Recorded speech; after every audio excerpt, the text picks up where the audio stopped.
Je suis coach Juliette Bamirès, j'ai 44 ans, je suis coach mieux-être, certifiée en hygiène vitale et professeure de yoga. J'accompagne les adultes, les hommes, les femmes, les couples et les adolescents sur le chemin de l'harmonie, du développement et de l'épanouissement personnel. Bonjour à tous et bienvenue dans PEPS, le podcast mieux-être et pétillant.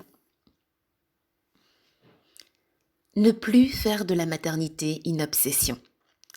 Ma chérie, je comprends ta peine, ton désarroi et ta frustration.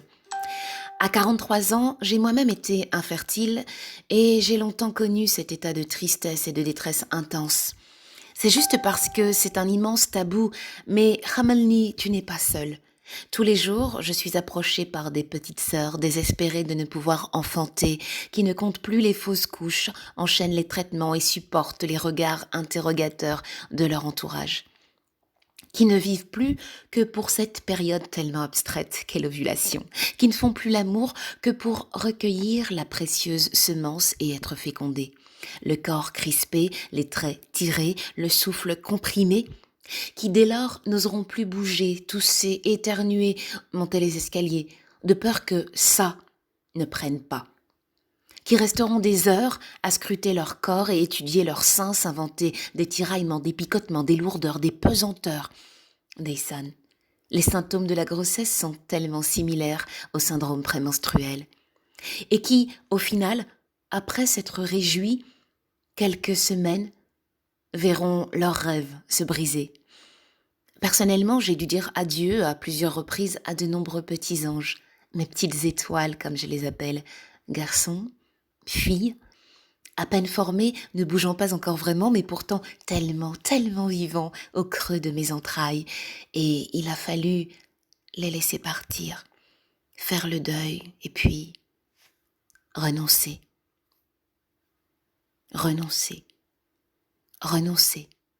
Et surtout, lâcher prise, sans sombrer dans le désespoir.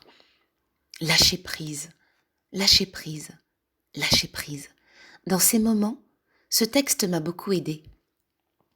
Il y a dans chaque épreuve un bien, et il suffit de regarder en arrière dans notre passé pour voir ce que nous a appris ou apporté chaque épreuve rencontrée. Le prophète, paix et salut sur lui, dit que l'affaire du croyant est étonnante. Son affaire ne comporte pour lui que du bien, et cette faveur n'appartient qu'aux croyants. S'il est l'objet d'un événement heureux, il remercie Dieu, et c'est là pour lui une bonne chose. S'il est victime d'un malheur, il l'endure avec patience, et c'est là encore pour lui une bonne chose. Ma chérie, Nayala suñu borom def li gën ci yow, que Dieu fasse le meilleur pour toi. Tu es une femme avant tout, et même si la maternité est une douceur inestimable, elle ne définit pas tout et ne t'enlève en aucun cas ta féminité, sois-en certaine. Je sais combien peut être cruelle la société, ou l'entourage, ou la famille proche. Mais ma chérie, apaise ton cœur, remettant au Tout-Puissant, car au final lui seul sait pourquoi il a choisi de mettre l'infertilité sur notre route. Ce qui est sûr, c'est qu'il y a forcément une leçon, un enseignement à tirer de tout cela. Endométriose, adénomiose, ovaires polykystiques, troubles hormonaux, fausses couches à répétition. Parfois, je me dis même que c'est une forme de bénédiction. Peut-être notre Seigneur, dans sa grande miséricorde, nous évite-t-il ainsi des souffrances ou des épreuves que nous ne soupçonnons même pas. Et puis de toute façon, le bon Dieu n'éprouve que ceux qu'il aime, c'est bien connu. Dieu ne mettra jamais sur ton chemin ce que tu ne peux pas supporter. Garde donc ta foi, ma sœur, ainsi que ton sourire. Tout est grâce, absolument tout. Si telle est sa volonté, tu seras maman. Amin ya Rabbi. Mais en attendant, ne passe pas à côté de ta vie. Il y a mille et une façons de s'épanouir en tant que femme, ton travail, ton compagnon, ta famille, tes amis, tes passe-temps, tes passions. Je t'en conjure, ne deviens pas cette femme obnubilée qui ne sait plus quoi boire, quelle mixture ingurgiter, quelle racine faire bouillir, quel vieux villageois aller voir et quel saint prier pour avoir enfin son souhait se réaliser, pour obtenir enfin gain de cause. Ne deviens pas cette femme qui, au milieu de la nuit, dans une maison silencieuse et à côté de son conjoint endormi, se lamente sur son ventre désespérément vide. Ma chérie, tu peux aussi adopter. même si c'est encore une autre démarche tout aussi taboue et qu'il faut psychologiquement faire le deuil de l'enfant biologique. Aujourd'hui, j'ai fait ce deuil, car je n'ai plus d'utérus. Mais, paradoxalement, l'hystérectomie m'a sauvé la vie.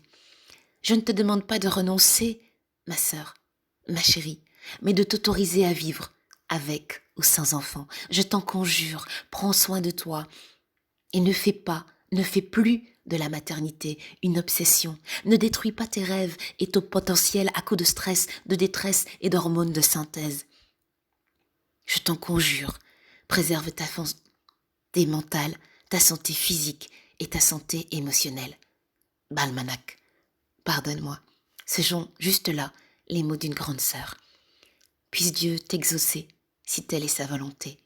Courage, petite maman, car nous le sommes toutes. Nous avons tous quelqu'un dont nous pouvons prendre soin. Merci à vous d'avoir suivi ce podcast. Je suis coach Juliette Bamerès, j'ai 44 ans et j'accompagne les personnes sur le chemin de l'harmonie, du développement et de l'épanouissement personnel. À très bientôt.